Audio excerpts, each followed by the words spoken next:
I am adding on to my house in all sorts of unique, creative, and sketchy ways. So this week, we're going to be pouring the foundation, and that means we have to form and build for the floating stairs that I'm going to build into the foundation. And we're going to use a massive 3,000-pound chunk of granite for the landing between the two flights of stairs. But first, we have to do a curtain drain all the way around the base of the house because of how much water is constantly flowing out of this hillside. We're doing some very creative and unconventional construction here. Due to the fact that we have the house propped up on a bajillion posts, kind of makes it hard to pour a slab. We could pour a perimeter footing and then pour the slab, but that would be boring.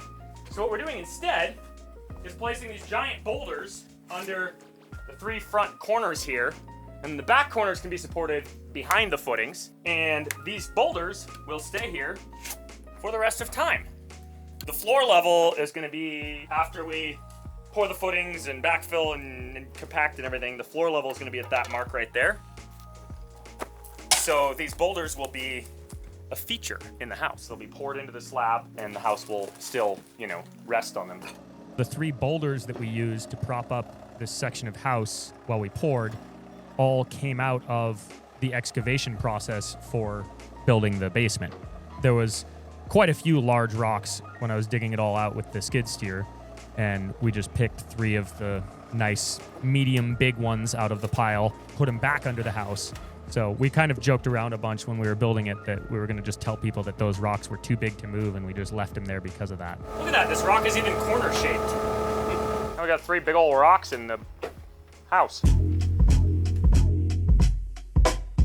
Once we had all the rocks in place and the posts rearranged, the curtain drain in, and everything compacted, then it was time to build the forms, which, as with the rest of this project, are boards that I milled from dead trees on the property. We just went with 2x12s all the way around the outside. And that's the other benefit of a monolithic slab and footing pour, is that you only need one side of the forms because it's just the outside and the rest is all just slab and it's all together. We also put plastic underneath the slab because of how much moisture is under there to help keep that moisture from absorbing up through the slab into, what's going to be the master bedroom and bathroom area. My plan for the in-floor heat is actually to build a little heat exchanger on the back of the wood stove on the main floor of the house and a little pump that actually just runs hot water through the floor that way, rather than adding in gas or electric water heater to run the in-floor heating, because the wood stove generates more than enough heat for the whole house in terms of pure wattage or BTUs, but, it's all in one spot and heat doesn't flow downhill very well. So that's my idea. We'll see how it all works out. This slab pour went much smoother than when we poured the slab for the shop a few years ago. I mean, granted, it's a quarter of the size, but we also had better weather, and all in all, it was a really good pour. It went quite smoothly.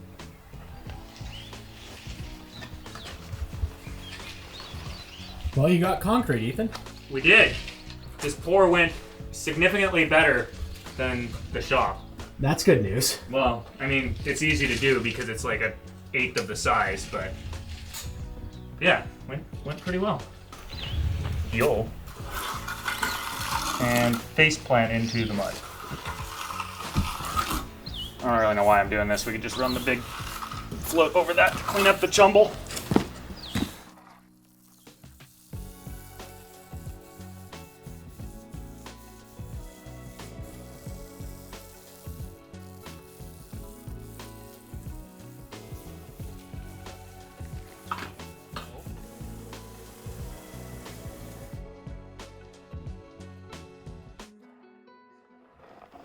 All right, well, I think we should be done with the big mag.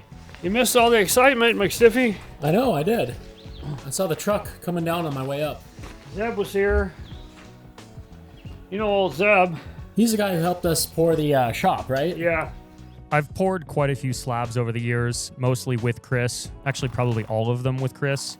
you know, all the way back to when I was a teenager and I used to just help him work on projects. All in all, I don't have a crazy amount of experience with the process, but of the slabs I've poured, this one went pretty smoothly. It's an interesting process because it's kind of a lot of like, hurry up and wait, you know, you gotta get it poured really quick and screed it all out before it starts to dry, but then you can't start power troweling it until it's dried enough for that to work. So you gotta power trowel it and then wait some more and then power trowel some more and then make sure you get everything cleaned up before the concrete dries on it. Yeah, it's quite a involved process that requires a lot of extra hands.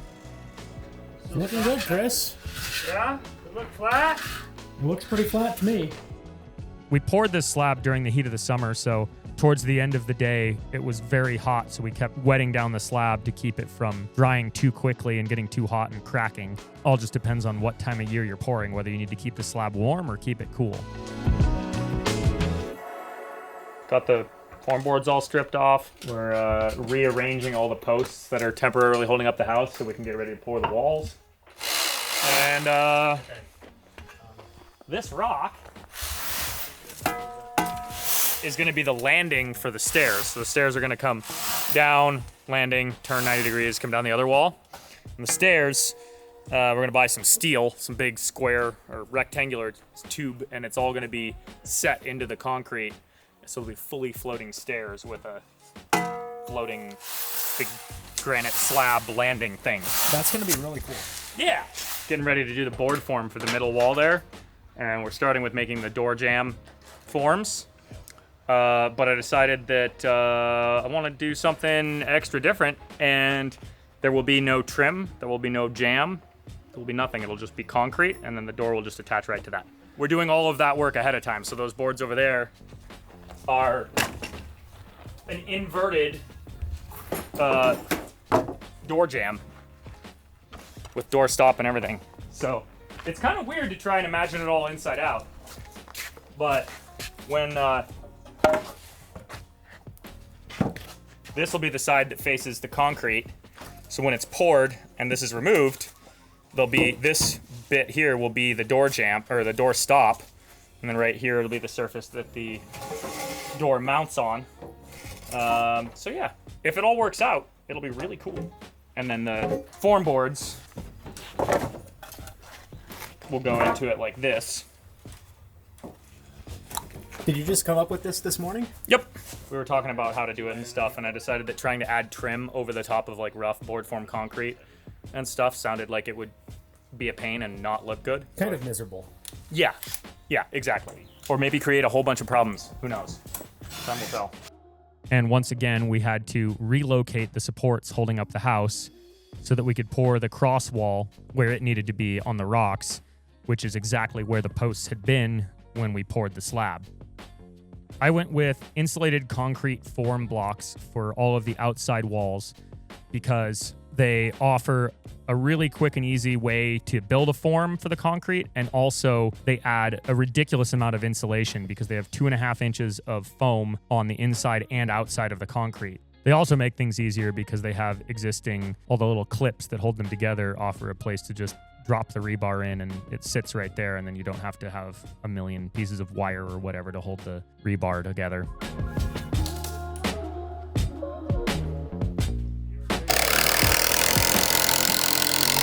Ow, that one's in my hand. I did that when I was working up in the loft this last spring. I think I went right in here, right into the skin of my knuckle. Hold it back. Well, I was holding the backside and it went through. Yeah. And just right into my hand, but like enough that I had to like unscrew it. We could have easily just poured concrete for the sides of the foundation where it had to be backfilled with dirt, and then built the other walls out of just regular stick framing with wood, which would have been a lot simpler and faster, but then we wouldn't have been able to do the floating stairs that I've always wanted to do.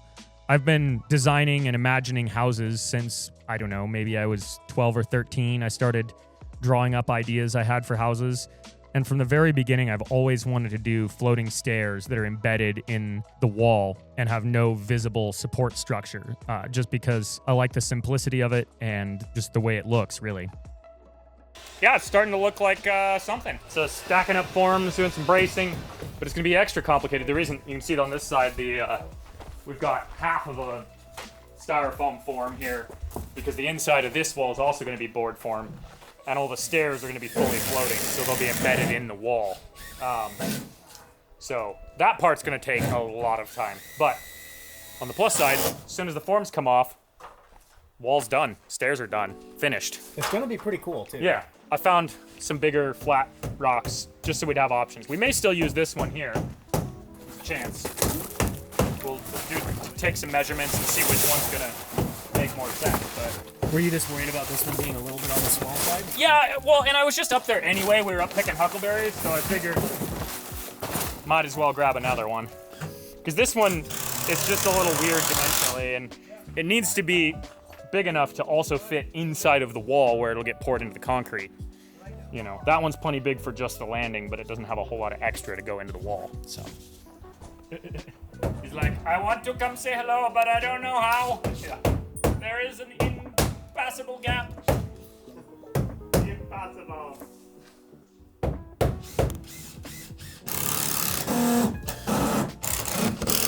Bjorn, are you the saddest boy in all the land? Did you put your ball under here again? He put his ball down here and then he shoved it all the way to the middle.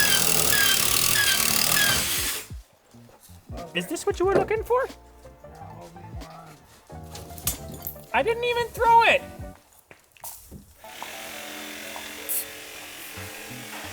Is that his new spot? I mean, wherever he can hide it, that's his new spot. Anywhere.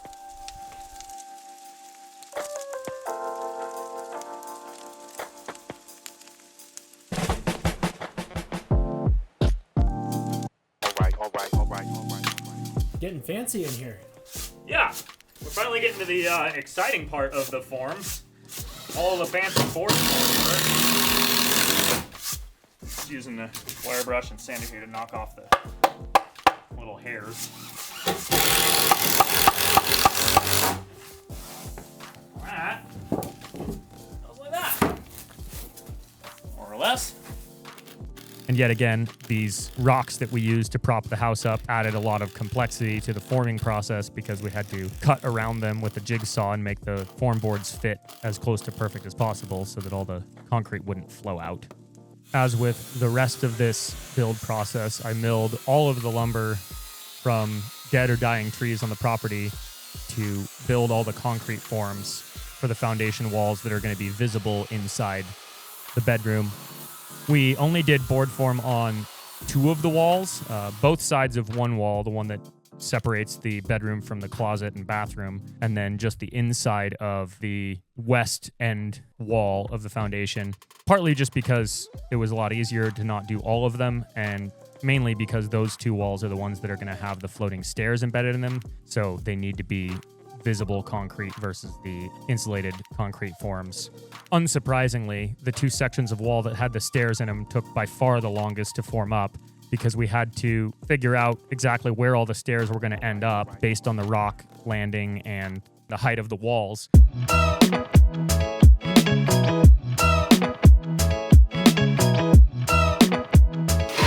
Stair tread, cut out a little end plate with the arc droid. These little guys here, I just use as spacers, so I stand it up like I have there, drop those in, drop the cap in there.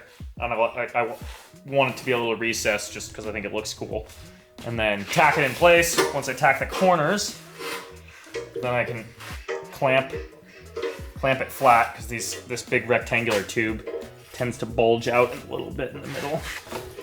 For the stair treads, I got 2-inch by 10-inch steel rectangular tubing with 3/16 wall thickness. We just kind of looked at what was available and the cost difference and whatnot. Chris actually cut it all into pieces because he has a big bandsaw up at his shop. I made some jigs, which was really just a couple pieces of tubing that I dropped inside to space the end plate for welding it on. That was a pretty nice looking weld. Thanks. Yeah, that's one of my better ones for sure. I welded a piece of rebar on each side for the end that was going to be embedded in the concrete to help keep it from pulling out or wiggling over time. And as usual, I TIG welded everything because I just prefer that way and it's a much cleaner, nicer finish. The irony of pig welding rebar that's going to be inside of a bunch of concrete. But the other end sticks out and I want it pretty. And it's a lot more work to switch back and forth between welders than it is to just take the rebar on there, so. Might as well go drop this off down in the house, see how the guys are doing down there. Every morning, the guys get here around 6, well, most mornings anyway. So I work with them on the house from 6 to 9, and then you get here around 9. We work in the shop from 9 to 5.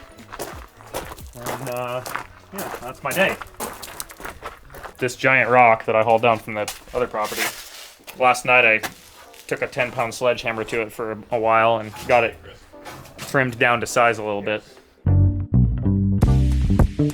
Unsurprisingly, the 2 sections of wall that had the stairs in them took by far the longest to form up because we had to figure out exactly where all the stairs were going to end up before we could even start forming up the west end wall because the bottom stair tread had to be in the first board. So there was a lot of figuring beforehand, and then Chris cut out some rough stair stringers to use as supports and guides for installing all the stair treads. The stringers were just temporary, until we poured the concrete, and then of course we'll remove them once it's all poured.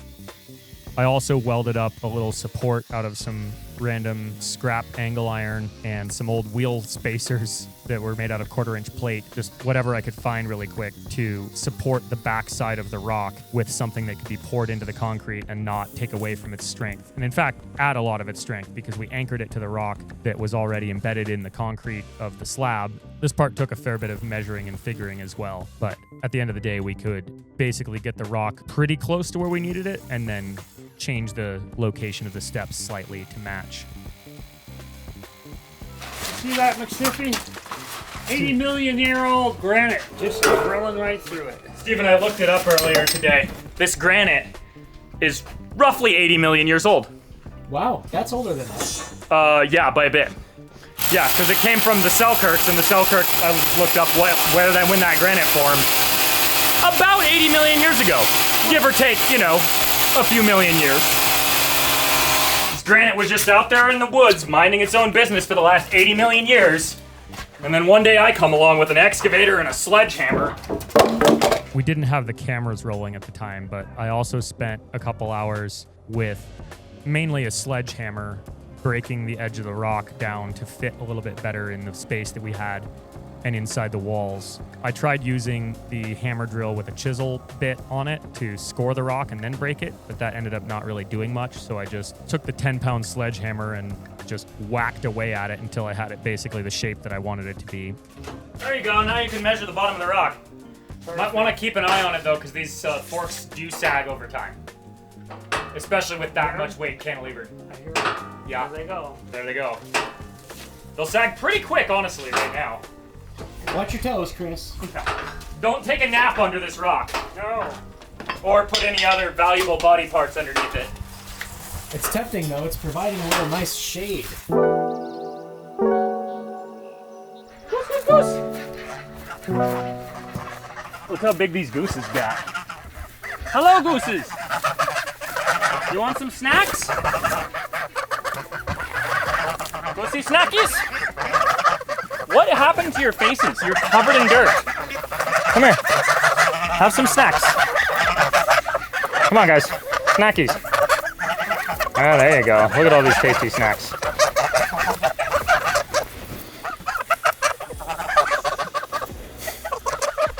They're learning to honk. I've noticed them every here and there, like. Yeah, every once in a while you just hear a random honk. Honk!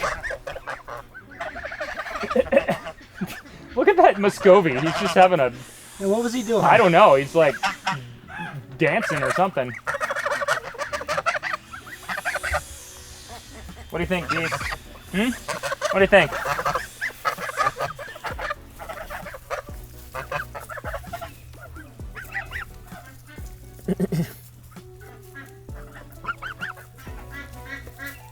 When it came time to hoist the landing rock up into place, it was a bit of a stressful process, but it actually ended up going super smoothly and being much easier than I anticipated. we positioned the rock such that the two embedded sides were the thicker portions of the rock, which made sense for a lot of reasons, but mainly because that would make it heavier on those sides and much more inclined to sit in the position we wanted it to with less support. Because if the two heavier sides are supported, they'll kind of counterweight the part that's cantilevered out in space. All that said, we still decided to go super overkill with all the bracing under the rock because having it shift or collapse on us during the pour would have been completely disastrous. So better safe than sorry, as they say. Yeah, it went pretty good getting it up there. It's leveled, it's braced up with a bunch of scraps of stuff, and we got our location for the first step of the stairs there. So because we can't slide the stairs in from the back side, what we're going to do on this one is cut this board in half somewhere roughly in the middle of the step, and then we'll, pull it out and slide it back in with the step in place. I've always loved designing things in a way that's unique and different from the way that most people do things, and this house project, more than I initially anticipated, has been a really fun outlet for that, which is why I hired my friend Chris and Asa and James to work on it with me instead of a normal contractor, because I knew that they would understand my creative ideas and be willing to carry them out even if it meant more time and more complication, whereas most average contractors are geared up for doing things a very specific way, which is kind of the most efficient way and most cost effective, and nothing against that, but it just doesn't lend itself to super creative custom things. First floating stair tread installed. Probably a little math involved. 1 or 2 maths, yeah. 1 or 2. Now we just got to do 11 more of those. Finish forming up this wall, finish forming up that wall, and we can pour some concrete. And then these stairs will just be fully floating. This stringer here is just to hold them up while we form it and pour. And then I'll make some sort of fancy handrail that hangs from the ceiling so they don't touch. Yeah, good thing we don't have to pass code out here. Yeah, right? There's not a thing in this house that would pass code. Yeah. You don't want baby Grindhard falling off those stairs. Yeah. Well, baby Grindhard is theoretical at this point, so... I'm not really sure how many hours we actually put into making the forms and the stair treads and all of that and getting it all formed up, but I'm sure it was probably at least a couple weeks worth of everybody's time when it was all said and done. But it was super worth it to be able to do such interesting and unique touches on the house, and just for the experience of building things differently and in an interesting way. All right, check it out. So we got that post thing I made yesterday. Put that in there, that's bolted in, and then the grand finale here.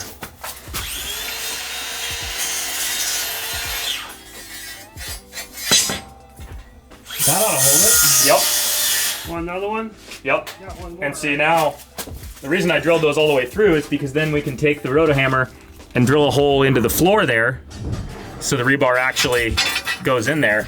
Whereas if we were putting them in between here and there, that wouldn't really work. Extreme.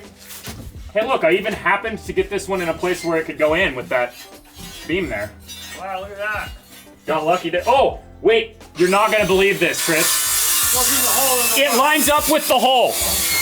That hole was already there. I didn't even have to wiggle it. You gotta get it in a million. I could... Not in 80 million years.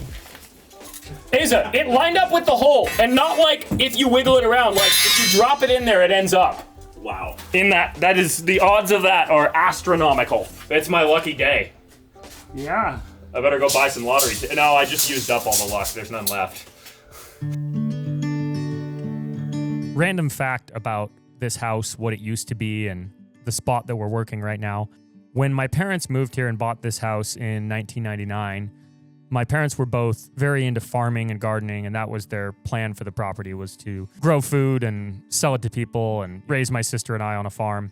When we moved here, this house had a really nice redwood deck on it on the side that we're working on right now, facing out over the creek. It wasn't a very big deck, but it was nice. It was built out of redwood. The first year we moved there, my dad decided that he wanted to tear down the deck and build a greenhouse on that side of the house because it faced south, and he wanted a greenhouse that he could just walk into from the house to grow plants and stuff. I think he was just in a hurry. He wanted to get it done before the end of the year, whatever the reasons. He tore off the nice deck and then dug a big hole, kind of just very poorly built a greenhouse out of just some 2x4s and plastic and stuff for the roofing, and it collapsed in the very first snow of the year. And then for the next 20 years, there was nothing but a big hole of sand in front of the house and a door that opened out to nothing. When I bought/inherited the house from my mom and she moved into town, I built a new porch there out of cedar that I milled, and that was much nicer than having an empty hole there, but it didn't have a roof over it. So being on the south and western side of the house, it was obviously not very usable in the winter due to snow, and in the summer, it was also not very usable due to heat. It was just blazing hot sun in the afternoon, which afternoon is when you generally want to be on a porch. So with this addition, we're going to add on a roof over the porch when we get to that stage of adding the porch back on to the new addition. Did you ever weigh this rock? No, but I did the math this morning and it weighs around 2,800 pounds. That's heavy. So no wonder my truck was squatted. It's not rated for that.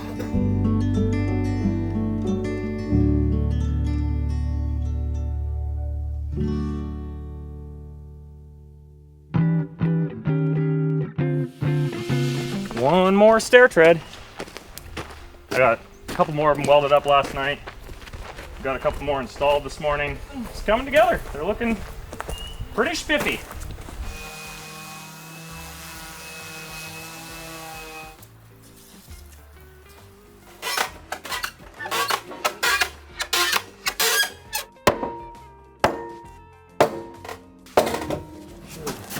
Gangulation situation.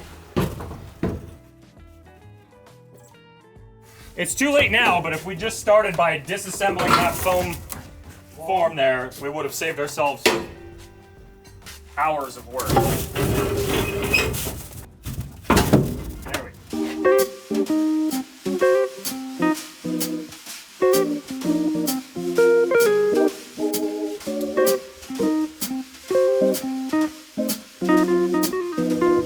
That is the top of the concrete. So the last tread, I'll embed a couple of J-bolts in the concrete and just bolt it down to the top.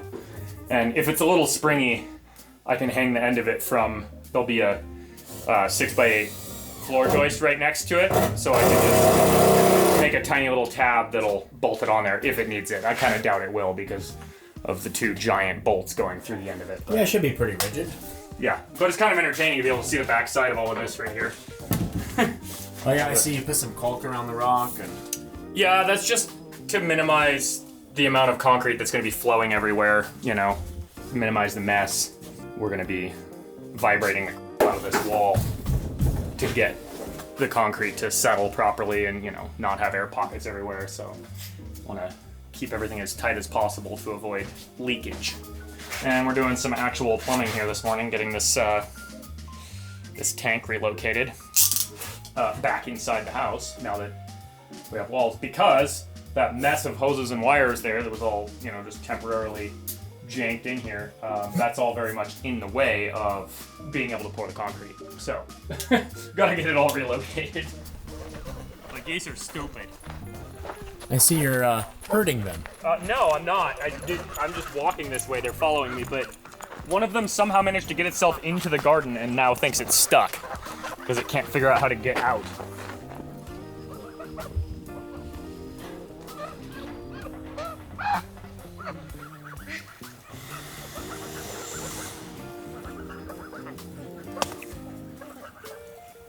Breakfast.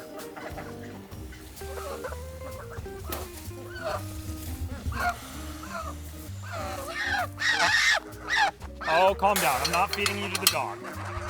I'm rescuing you from your own poor life choices. Einstein, leave it alone. All right. Be free, Goose. The more I'm around these things, the more I understand where the term silly goose came from.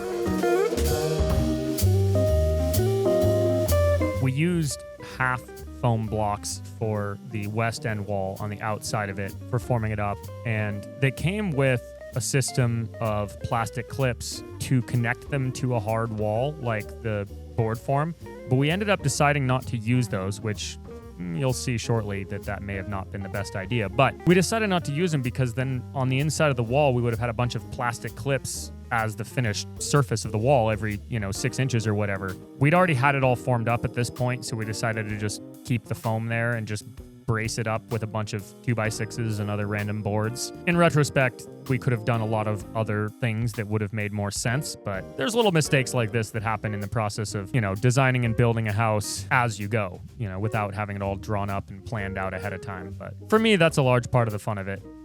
We're cracking right along here, just bracing up the outside of this wall. Normally, ICF forms, that's these insulated concrete forms, don't fall there, Steven. Wow, yeah, it's actually like really slippery. Yeah, it rained a lot. Normally, you only need a tiny bit of bracing because they're internally rigid, but this side, we have foam on the outside and board form on the inside, and they're not connected in any way, because if they were, you'd see the connection points when we pull off the board form. So, outside here, I'm just doing a bunch of just extra bracing to make sure that they don't go when we pour the concrete in.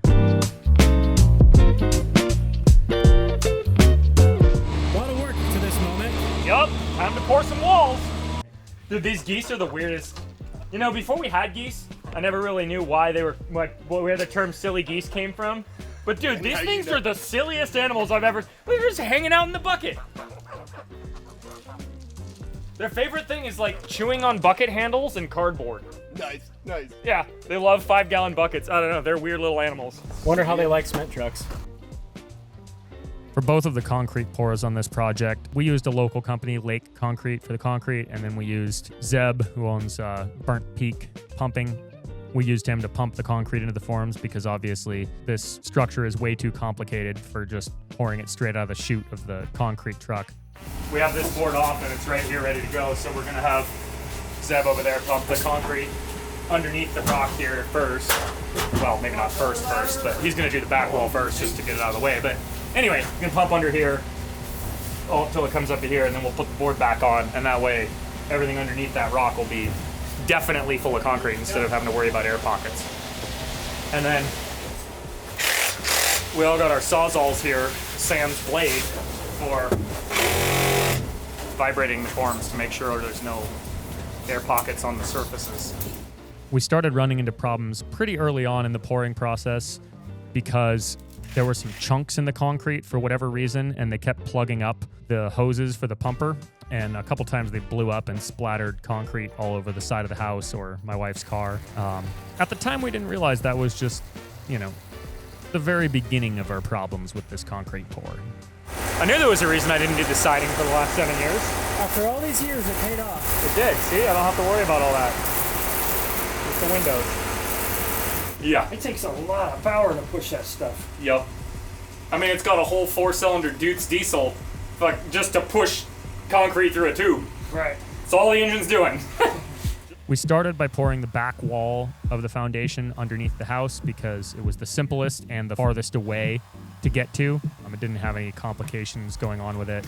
We formed it up only about 18 inches below the bottom of the house because if we'd gone all the way up to the top, there would have been no way to get the concrete in. And also, it really just didn't matter. That's the ground level under there. So the plan is just to frame up a wall on top of it to support the underside of the house. But this cross wall really doesn't even hold that much of the weight of the house. It's more the side walls that hold it.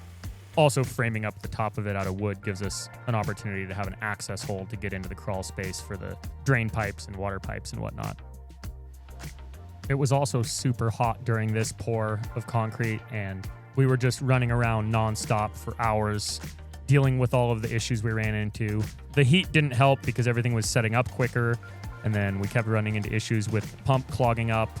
So we were just scrambling nonstop for many hours in the heat, just sweating, which is pretty typical for pouring concrete. We just ran into more problems than usual because of our own overconfidence in our bracing system.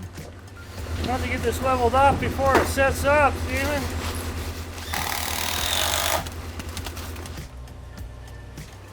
In our efforts to re-brace the walls as we poured them, we used up pretty much every piece of wood we had left over, as well as basically a whole box of like a couple thousand screws. Unsurprisingly, our unconnected wall of little blocks of foam on the outside that was supported with a bunch of 2x6s did not hold up to the weight of a few tons of concrete being poured into it. So I scrambled into the skid steer and just started backfilling up against it to hold it. This was our worst blowout of concrete in the process, but also the easiest to fix because we had a big pile of dirt there and I was able to just quickly push it and pour it up against it. And more importantly, the backside of that wall didn't have to be pretty. It was just going to be buried under the ground anyway. Saw a little chaos. Yeah, we've had a bit of a rough run of it. We had a blowout on this wall because, well, that ICF stuff is designed to be supported from the inside to the other side, right, across. And we didn't do that because we didn't want it to be visible on the inside with the board form.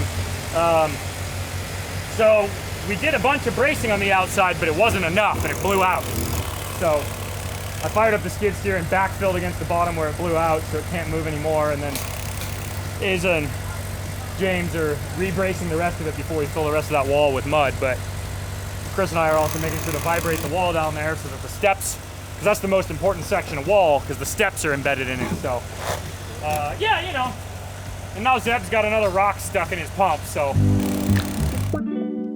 Pretty much all of our board-formed walls didn't have enough bracing to hold up all of the concrete we poured into them. Some of them held up better than others, but in the end, all of them ended up bowing out a little bit. I was super disappointed in the results as it was happening, but in the end, it turned out not nearly as bad as I had imagined it. We put so much work into getting all the forms nice and straight and square, and then we just, you know, as I was saying earlier, we don't really do math, so our math didn't math because there wasn't any math, and it wasn't enough bracing to hold everything up. We also ran short of concrete a couple times on this pour. We had to order an extra truck with a little bit of mud to finish up. Even after that, we still miscalculated because of how much the forms kept expanding as we were pouring into them. How short did we end up? Oh, you know, about the amount that bulged out all the walls.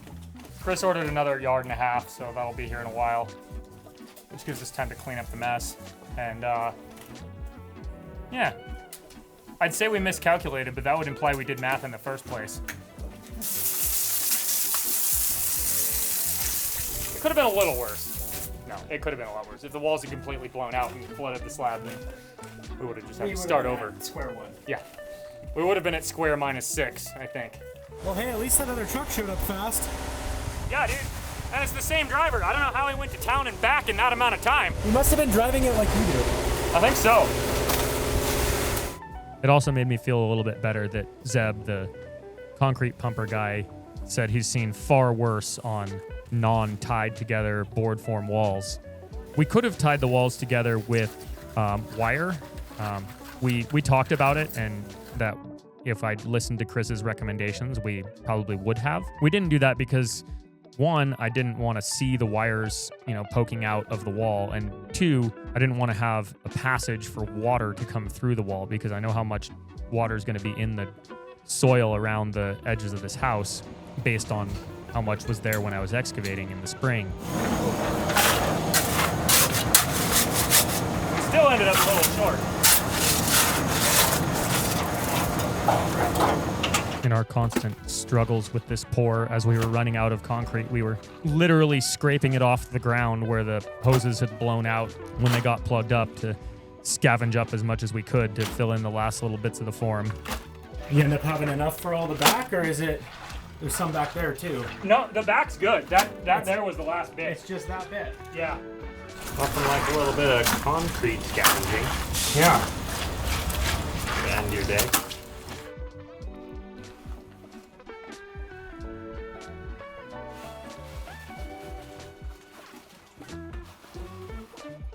Hot dang, we really could have almost scavenged enough.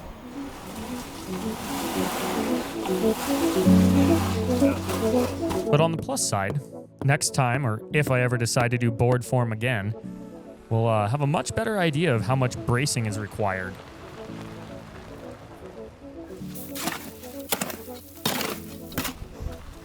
Whose wheelbarrow is this anyway?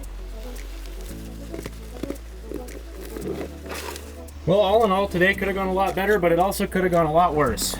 Yeah, it made me feel a little bit better when Zeb told me about one of these same exact types of deals where it just completely blew out and they gave up halfway through. Oh man, if we'd had to do that. Well, the owner or whatever, person in charge was just like, yeah, get out of here. We're done. It's over. Yep. Somehow, we either entirely forgot to film the process of taking all the forms off, or we lost the footage. Either way, it turned out awesome, but we don't have any footage of taking all the forms off and looking at it for the first time. But given how much of a disaster the concrete pouring day was, I'm really happy with how the stairs and the landing and the board formed walls turned out. The stairs are extremely solid, as I can attest to from since having fallen down them. It hurt a lot. In the next episode, we'll be framing up the floor for the main floor / the ceiling for the basement and getting ready to build some walls and a roof so that hopefully we can get this thing covered up and dried in before winter. Stay tuned, and thanks for watching.